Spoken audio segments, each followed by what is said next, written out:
more Christians than us and they practice and do what Jesus did. And I challenge, I'm sure you've been listening, Jesus got circumcised on the 8th day. Abraham. Welcome back to this channel, everyone.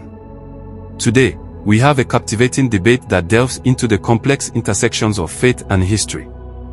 In this video, Christian apologist SHAMOUN takes on a female Muslim scholar to discuss the claim that Muhammad followed pagan practices. With both sides presenting compelling arguments, this discussion promises to challenge your perspectives and deepen your understanding. Let's jump right in. So you are a Muslim? I am. So are you a convert? No, I'm not a convert. Okay, because it said Black, what, Susie? Black Susan. Okay, all right. Susan. Susan. Because Susan is typically, let's say, a white name, right? So I always get questioned of that's my real name or not. Question what? That's her real name. If your question is her real name. Okay, no. What? Okay, since you're a woman, we want to hear a woman's perspective. Okay. Muslims keep telling us that Muslims are more Christians than us and they practice and do what Jesus did. And I challenge, I'm sure you've been listening, Jesus got circumcised on the 8th day. Abraham commanded circumcision on the 8th day. Even this is an argument used by Muslims. I didn't use it. Adnan Rashid. You can look it up. So I challenge the Muslims, and I want to hear a woman's perspective because you're a woman. The man is one thing. They thought it's okay. I challenge the Muslims to show me in the Quran where it says to get circumcised at all. Is there a verse in the Quran that says that? I can't verify whether or not it is in the verse, but it is circumcision for males is mandatory, much like Judaism. Where does it say it's mandatory on the 8th day? I never said 8th day. No, but Abraham said 8th day. Fair enough. I can understand your logic on that. What I'm saying for Muslims, there's not a specific day, but it's recommended as soon as possible after the baby's born. So is it recommended or mandatory? They're not the same. It's mandatory, but I'm assuming there are situations where it might be prevented. For example, if there's medical reasons where the child cannot be circumcised right away, there might be a reason for delay. I know with my sons, it was done on the day they were born. Okay, so you violated the Abrahamic covenant. Because Abraham was told 8th day. Ishmael got circumcised 8th day. So why did you go against the covenant of Abraham? Because we follow the Sunnah, and whatever Muhammad mandates supersedes Abraham. So where did Muhammad mandate that your children get circumcised right the day they're born? I never said it's the day they're born. I said so why did you do it on the day they're born? I live in Canada. What'd she say? And so I live in Canada. Sorry, let me take my headphones off. No, I can hear you perfectly. So you just, because Canadian law, not Sharia, told you to do it? Not Canadian law. So in Canada, specifically where I live, unless you're only in the hospital really 24 hours after giving birth, and the convenience of having it in the hospital versus going to a clinic where you have to book an appointment and stuff like that, that delays the process and the healing. So it's, if you have the means to do it, you do it as early as you can in the hospital. Where did Muhammad say that? So I live in a predominantly Christian country. The Sharia law does where not did apply. Muhammad say what you just said? But what I'm trying to explain to you is for those that do not live in a Muslim majority country, it is recommended that the Sharia law doesn't supersede the laws of the land. Okay, so maybe I'm not clear. Where do you find Muhammad saying if you're in a Muslim majority country to do what you do? Where do I find it? Because you're saying, well, we're living in a majority Christian nation, we can't apply Sharia. It means you're telling me it's Sharia to do it on a specific day. So where in the Sharia does it say what you just said? Not in a specific day. Okay. I don't have the knowledge of what day specifically or what day is best.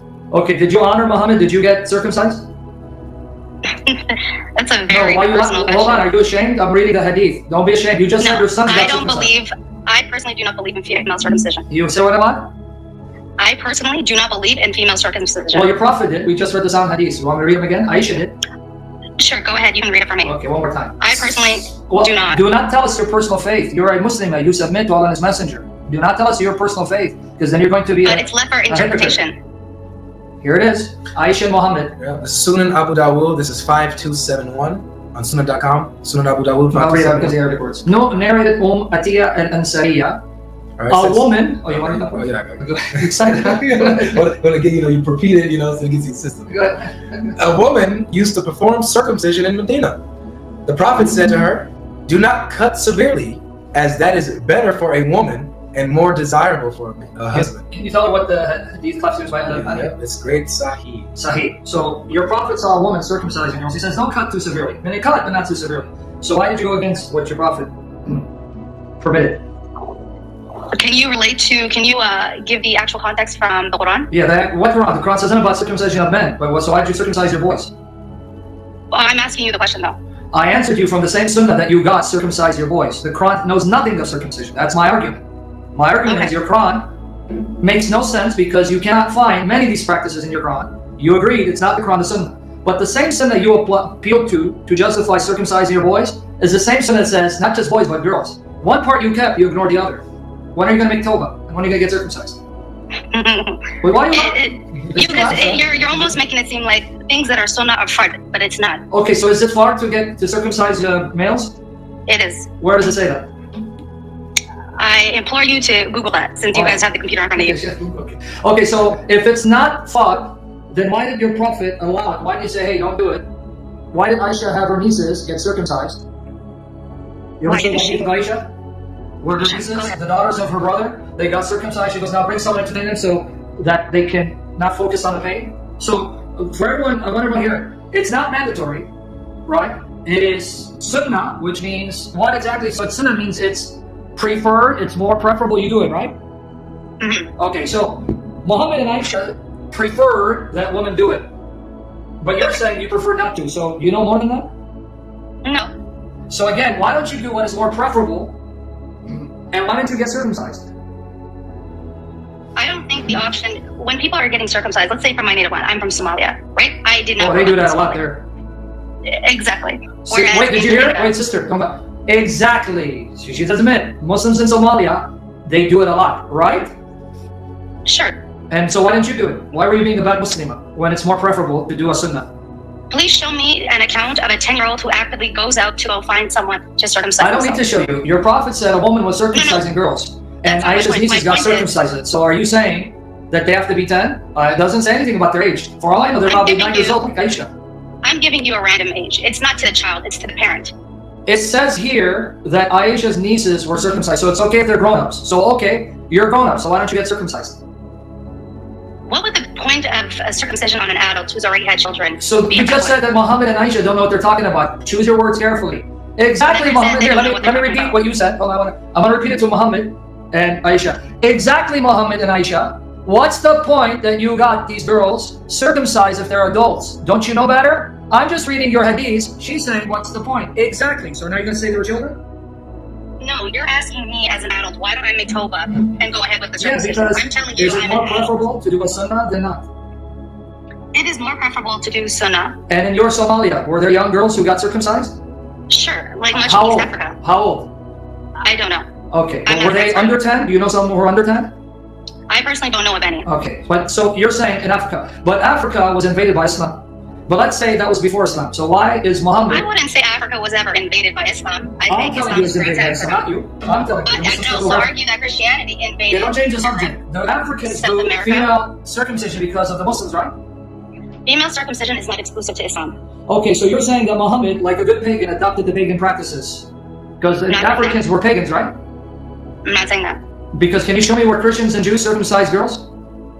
You tell me. I wouldn't have that information. Nada. I would have assumed that I'm joining in a little late. And by the topic, it says, why do Muslims... Okay, we'll talk about that. I'll change it. But That's I just what I wanted to speak. Okay, we'll talk about it because we're going to get there. I promise. Let me finish. Just for the record, you'll not find any Jew or Christian circumcising women. The pagans did it. So again, you just admit Muhammad is following pagan practices, not the practices of Ibrahim.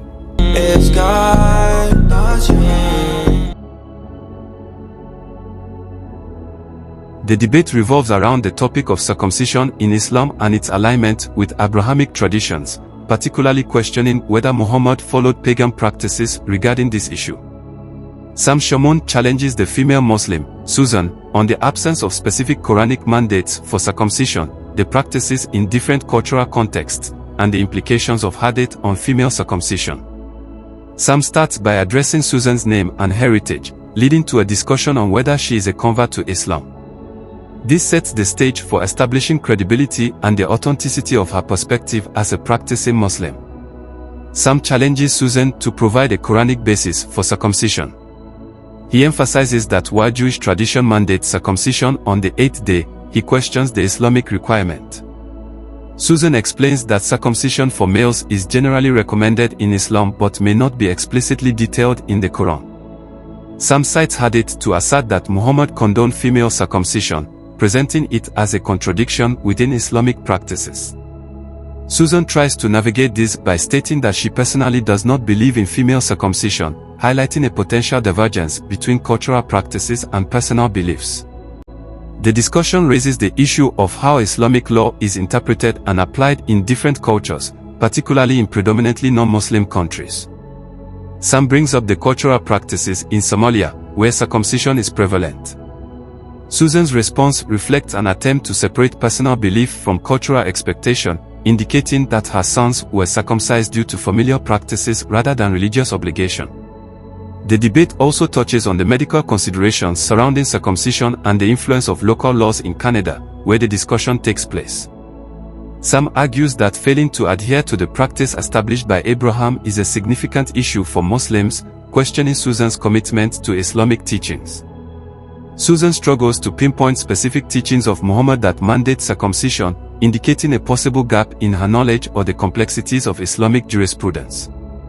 A significant portion of the debate focuses on whether Muhammad's practices were influenced by pagan traditions.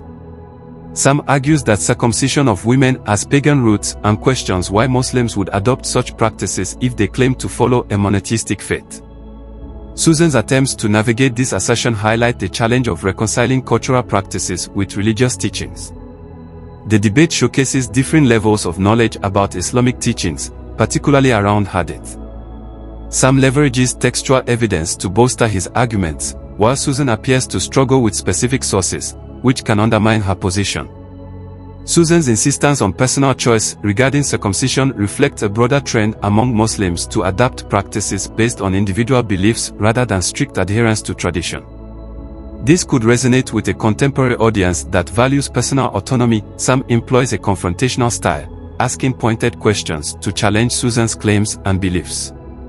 This can create an atmosphere of defensiveness, potentially obscuring more nuanced discussions about faith and practice. The dialogue illustrates the complexity of religious identity, particularly for individuals from cultures where religious and cultural practices intersect.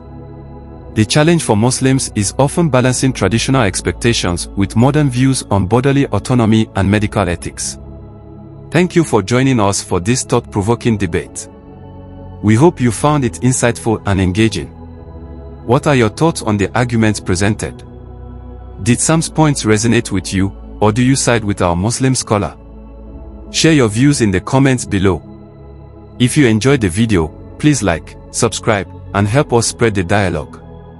Until next time, keep questioning and seeking the truth.